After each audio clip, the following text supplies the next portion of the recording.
Dr. Fauzia Tiasuma menyatakan mengakhiri keterlibatan aktifnya dalam polemik ijazah Presiden ke-7 Republik Indonesia Joko Widodo. Tifa merasa tugas ilmiahnya dalam mengkaji ijazah Jokowi telah selesai.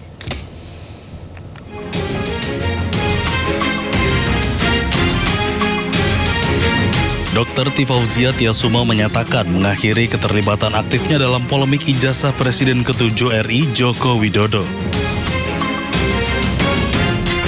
Dr. Tifa menganggap kajian analitis dan neuropolitika terkait ijazah yang ia lakukan sudah cukup sehingga ia memilih fokus pada bidang keilmuan kesehatan. Ia juga menyatakan tetap bersedia hadir apabila dibutuhkan sebagai saksi ahli dalam proses persidangan berkaitan kasus tersebut. Selama kurang lebih 450 hari juga saya sudah menjadi pelaku hukum di situ. Dalam hal ini saya sebagai saksi, lalu kemudian terlapor, lalu kemudian tersangka, dan pada akhirnya menjadi terdakwa yang alhamdulillah pada tanggal 23 Juli 2026 pada sidang yang sudah terjadi di Pengadilan Negeri Jakarta Timur, saya akan bebas dari segala dakwaan, alhamdulillah wa syukurillah. Itu adalah sebuah momentum di mana saya harus berpikir, saya harus memberikan keputusan kepada diri sendiri bahwa sekali lagi terkait dengan persoalan ijazah, bagian saya sudah saya tunaikan, jadi sudah cukup untuk saya. Meskipun menyatakan mundur dari perdebatan publik, proses hukum dan langkah uji materi atau pra-peradilan yang diajukan oleh tim hukumnya tetap berjalan di ranah peradilan.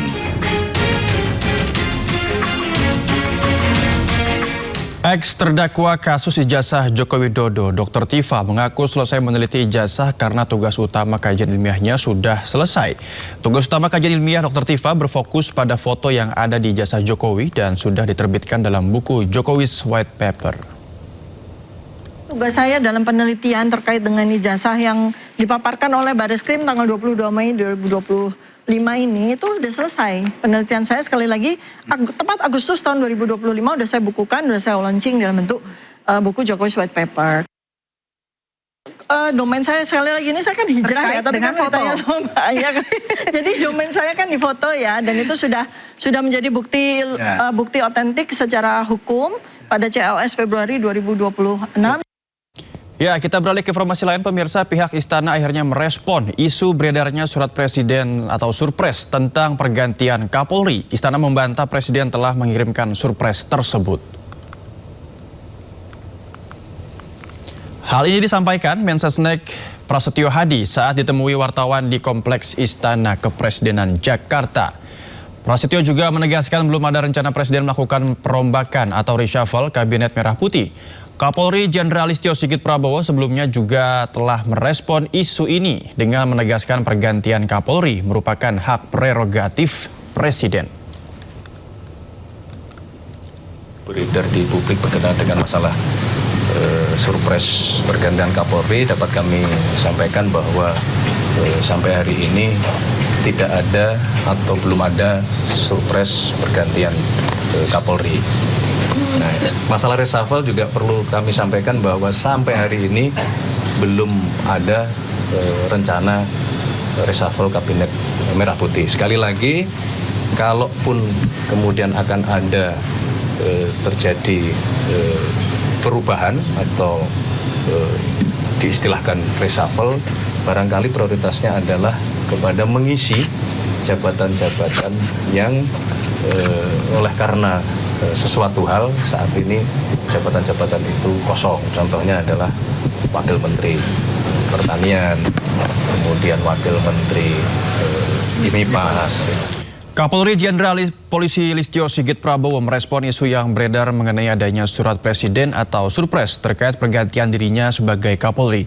Sebelumnya DPR membantah telah menerima surat Presiden terkait pergantian Kapolri.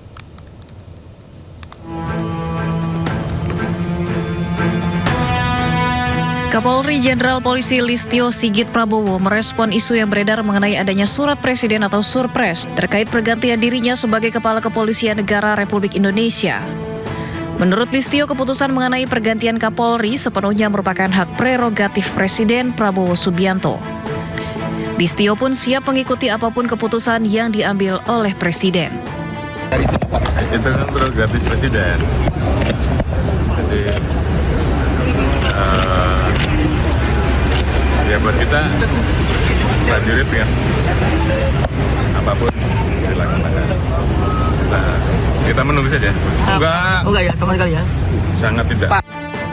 Sementara itu, Kepala Badan Pengendalian Pembangunan dan Investigasi Khusus atau BAPISUS, Aris Marsudianto menyatakan agar publik menunggu waktu terkait isu surprise pergantian Kapolri. Alah, tunggu tanggal waktunya. Tapi bener nggak sih Pak, udah diserahkan? Jabatan di dunia pasti akan diganti. Tidak ada yang tidak diganti kan begitu. Tinggal waktunya tergantung Pak Presiden. Sudah dikirim ke DPR belum Pak? Udahlah, tunggu aja ya. Sebelumnya, Ketua Komisi 3 DPR RI menjawab tidak ada surat presiden atau surpres berisi nama pengganti Kapolri Jenderal Listio Sigit Prabowo yang diterima hingga isu pergantian Kapolri tidaklah benar. Menyampaikan klarifikasi bahwa tidak benar kalau dikatakan ada surat presiden kepada DPR RI yang berisi tentang pergantian Kapolri. Kami benar-benar telah mengecek kepada pimpinan DPR, ya, yang juga pimpinan DPR sudah mengecek kepada pihak terkait di istana bahwa memang tidak ada pengiriman surat presiden terkait pergantian Kapolri tersebut. Rumor pergantian Kapolri bukan kali pertama mencuat. Isu serupa sempat muncul pada akhir Agustus 2025 saat demonstrasi berujung ricuh dan memicu desakan publik agar Kapolri mundur dari jabatannya. Sementara jika dilihat dari usia, Listio masih bisa menjabat sekitar 3 tahun lagi atau tahun 2029 sebelum masuk masa pensiun. Tim Liputan iNews melaporkan. Pemerintah merapatkan barisan usai marak isu aksi massa besar-besaran di bulan Agustus ini. Usai pertemuan dengan Kapolri, Panglima TNI hingga Kepala BIN, Menko Polhukam menyatakan situasi di tanah air saat ini sangat terkendali.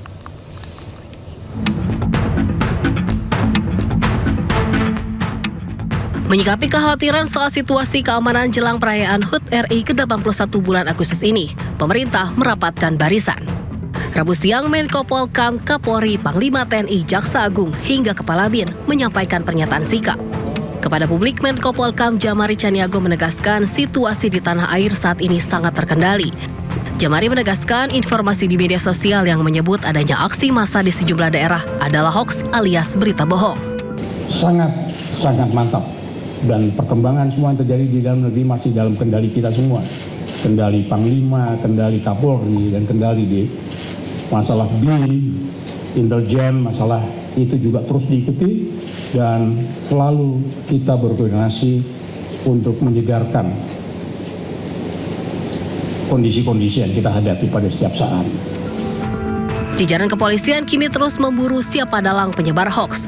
Sejumlah pemilik akun penyebar hoaks telah diamankan. Salah satunya seorang perempuan asal Ciamis, Jawa Barat yang menyebarkan konten hoaks di TikTok soal demonstrasi besar di DPR di bulan Agustus ini. Kekhawatiran publik soal situasi keamanan di Jakarta merebak setelah beberapa mal di Jakarta, Bekasi, dan Surabaya ramai-ramai membangun pagar besi setinggi 3 meter. Publik berspekulasi soal adanya ancaman aksi massa besar-besaran menjelang perayaan HUT RI ke-81 bulan Agustus ini. Tim Liputan iNews melaporkan. Sementara itu, Gubernur DKI Jakarta Pramono Anung memastikan Jakarta aman selama bulan Agustus. Untuk mengamankan Jakarta, Polda Metro Jaya membentuk tim preventif strike.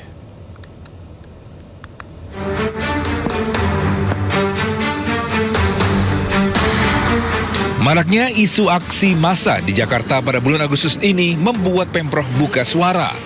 Gubernur Jakarta Pramono Anung pun tegaskan, ibu kota tetap kondusif. Pramono pun mengajak masyarakat menjaga ibu kota negara.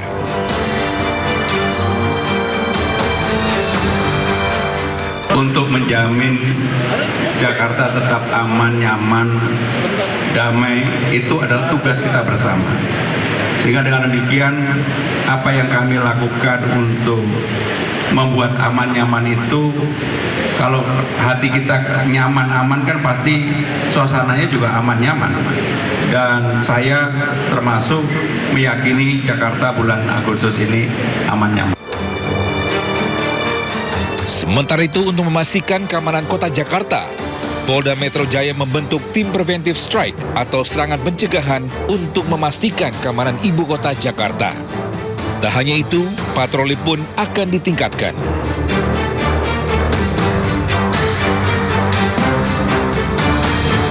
Polda Metro Jaya sudah menegaskan membentuk tim preventive strike yang terdiri dari Direktorat Operasional yang ada di Polda Metro Jaya.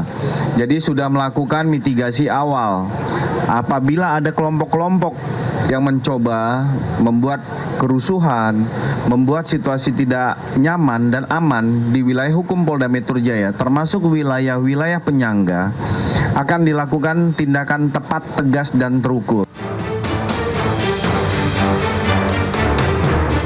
Sebelumnya, sejumlah pusat perbelanjaan di Jakarta, Bekasi, dan Surabaya dipasangi pagar setinggi 2,5 meter.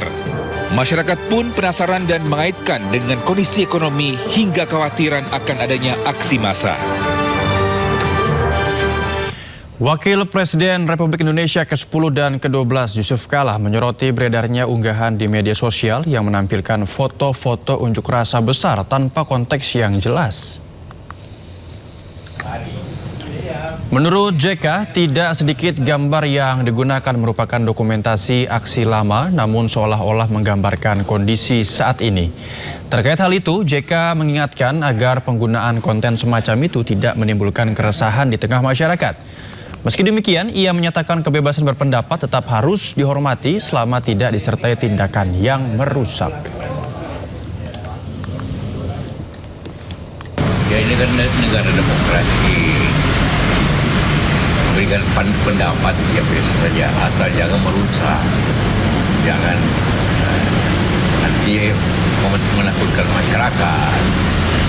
Dan betul itu, setiap hari kita lihat di media medsos itu foto akan raksasa itu demo tahun lalu atau demo 5 tahun lalu itu, ya itu yang menakutkan masyarakat.